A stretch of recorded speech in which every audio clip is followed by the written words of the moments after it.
বিয়ে মানেই ভালোবাসার বাঁধন, আনন্দ আর নতুন জীবনের সূচনা। কিন্তু পৃথিবীর অনেক সংস্কৃতিতেই বিয়ের সঙ্গে জড়িয়ে আছে অদ্ভুত কিছু রীতি, যা শুনলে অবাক হতে হয়।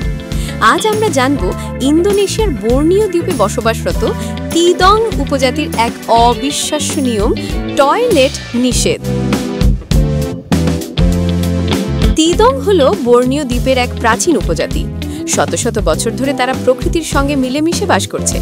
নিজেদের সংস্কৃতি আর বিশ্বাসে তারা আজও অনেকটাই অনন্য। তাদের সমাজে বিয়ে শুধু দুজন মানুষের মিলন নয়, এটি একটি পবিত্র দায়িত্ব যা পরিবার ও সমাজকে আরও শক্তভাবে একত্রিত করে।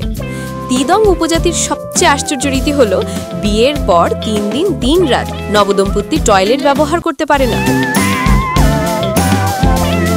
হ্যাঁ, ঠিকই শুনেছেন, এই সময়ে তারা শৌচাগারে যেতে পারে না, গোসল করতে পারে না, এমনকি খুব সীমিত খাবার খেতে দেওয়া হয়, কারণ বেশি খেলে কিংবা পানি খেলেই তো টয়লেটের দরকার পড়তে পারে। তাহলে প্রশ্ন জাগে, এত কষ্টের নিয়ম তারা মেনে চলে কেন?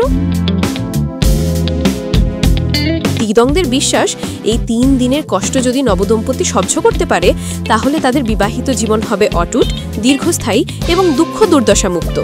আর যদি তারা নিয়ম ভাঙে, তবে তা তাদের সংসারে অমঙ্গল ডেকে আনবে। তাই এই 3 দিন পরিবার ও সমাজের মানুষ নবদম্পতিকে কড়া নজরে রাখে, যেন তারা গোপনে টয়লেট ব্যবহার করতে না পারে। ভাবুন তো, 3 দিন টয়লেট ছাড়া থাকা কতটা কঠিন।